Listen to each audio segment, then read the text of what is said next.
So, I've recorded this video like 4 times. So, let's hope that I can remember everything that I want to say.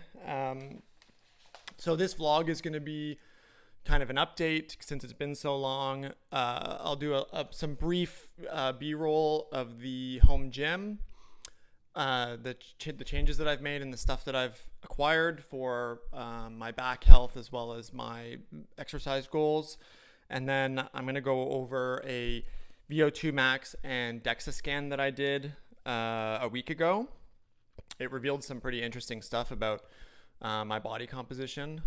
So yeah, we'll jump quickly into the update. I'm down 20 pounds today, so 190 I weigh. I started at 210. I plateaued for like 2 solid weeks at 191, 192.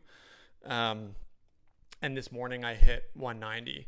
The thing is, the funny thing is that the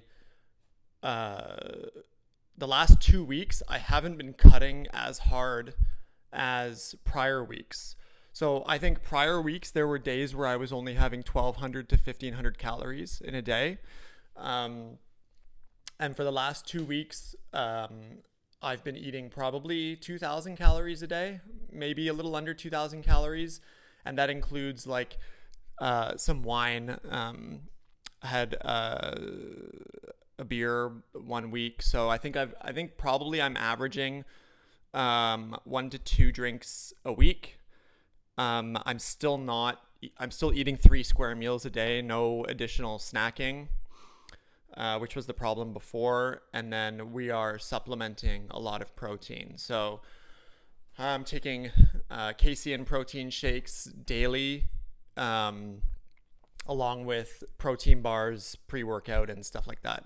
I'm not taking a pre-workout. I'm taking protein bars before my workouts. So this morning I had one before my run, for example, or I'll have a protein shake where we add some fruit and some Greek yogurt to that. So I find it interesting that even though I've been eating slightly more and consuming slightly more calories, I'm still losing weight, which I need to do a little bit of research on. I think, it's possible that there's been some muscle growth along with fat loss in that time, but according to the DEXA scan, there's still a lot of fat loss to go. So I'll cover the DEXA scan first.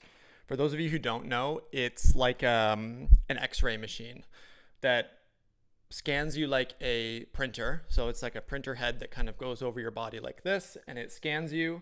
And basically it's able to measure bone density, muscle mass, and fat composition. So it knows how much muscle you have, how much fat you have, and how much of your mass is your bones, essentially. So I'll give like a quick TLDR. When I took this DEXA scan, I was down 19 pounds, and I still have 29.5% body fat, even though I don't look like necessarily from the outside. Maybe I do. I don't think I look like from the outside that I have 30% body fat, but I have a lot of fat on my trunk.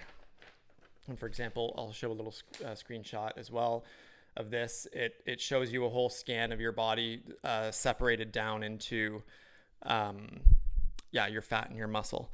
So for example, it says total mass is 87.3 kilograms. We can do the math on that to convert to pounds. Fat mass, total fat mass is 25.7 kilograms. And then lean mass is 58 kilograms. So,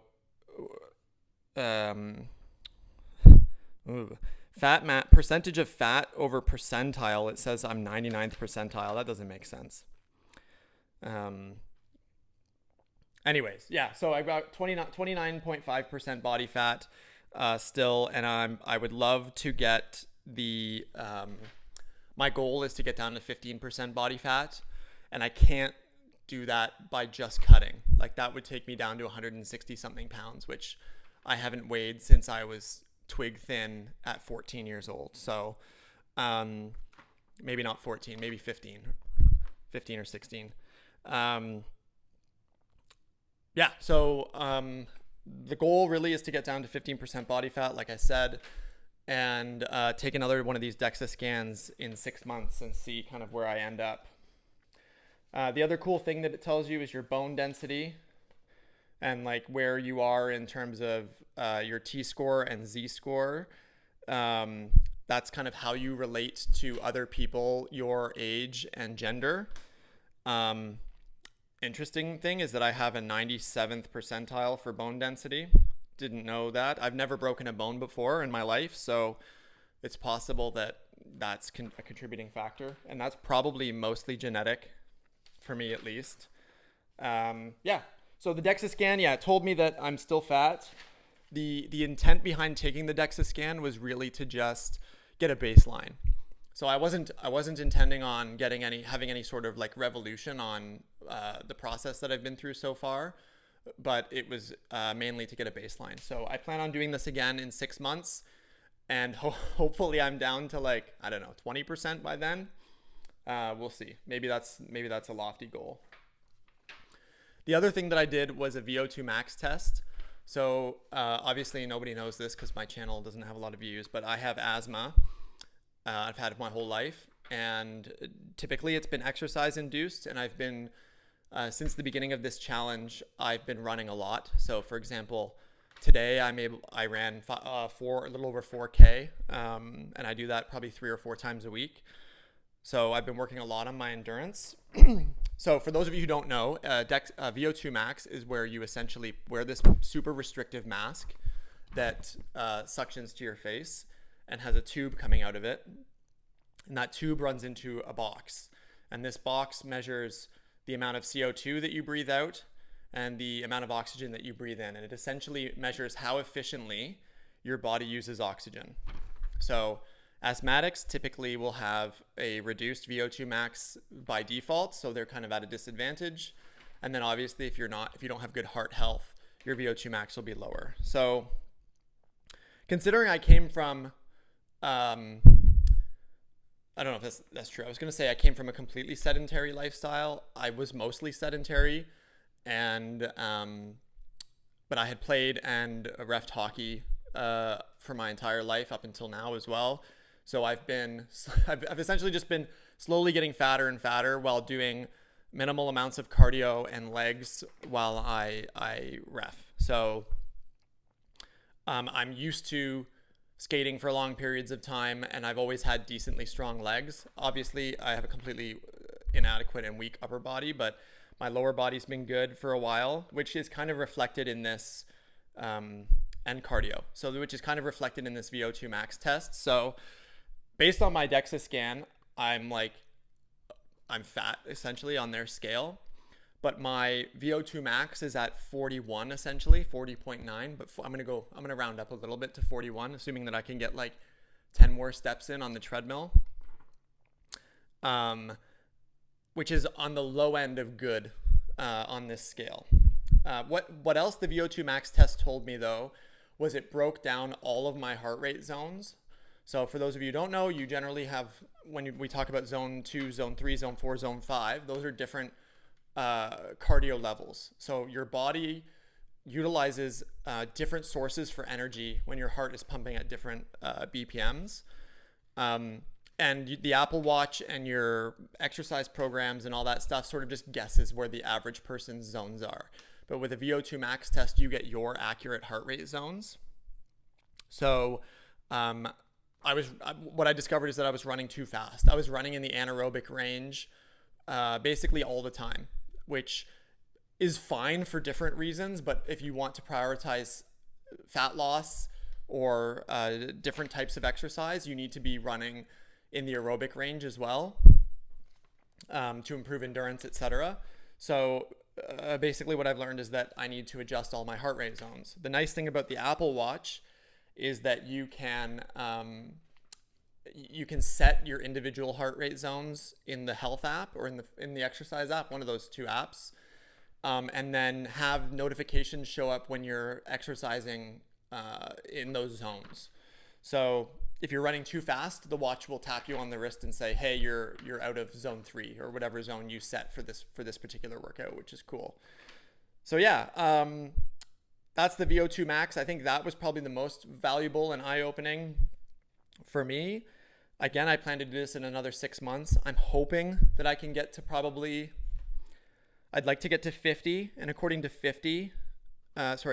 this, well, maybe not, because 50 is superior, but I'd like to be in like the good to excellent range.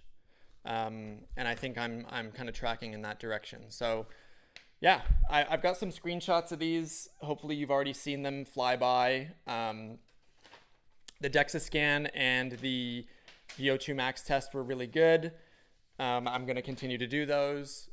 As for the gym update, I've got almost everything that I have ordered except for some rings. The problem with this basement gym is that I can't have a pull-up bar in here because I only have 89 inches of height. So pull-up bar is kind of impractical. So what I've done is I've ordered gymnastics rings that are going to hang from the ceiling, and I'll be able to do a variety of chin-ups and pull-ups with the gymnastics rings. So that's my plan for pull-ups and chin-ups. I'm going to B-roll the reverse hyper. That was basically a back rehab and lower posterior chain device that I got for training my low back because I had back surgery last year, and that was sort of a primary motive for me starting this whole thing. So, and I don't want to do back weighted squats and stuff like that because I don't want to load up my spine with weight, especially when I have like structural changes in my back. So what I've got is the West Side barbell folding reverse hyper, and then coming is the Shogun Nordex, which is going to be for back extensions. So going forward weighted back extensions, and then the reverse hyper for reverse hypers. I'll do reviews on those. A lot of the reviews I've seen on the internet have just been from like fitness people, but not from people who've had the back problems that I've had. So I'll do another video in more detail on my back problems, and hopefully some other people can relate. As for cardio, again, we have got the Assault Fitness, the Runner Pro, which is the cheaper of the two runners that Assault Fitness makes. Still very expensive, but obviously my most used piece of equipment now. Behind the camera, I've got my wife, essentially, her Peloton, which I should probably start using at some point to avoid the high impact of running all the time. So maybe one of my weekly runs I'll replace with that. Full weight stack, barbell, easy curl bar. Yeah, so I guess look out for some videos on the gym content. Hopefully people again are finding value in these. I know that this is really a historic data log for myself, but I'm hoping that other people can find value in them as well. I might do some workout programs. I'm seeing a personal trainer who's doing some of my programming for me, so I'll probably talk about that in a future video as well. But hopefully this wasn't too rambly. It was mainly about the update and the DEXA scan. Yeah, thanks for watching.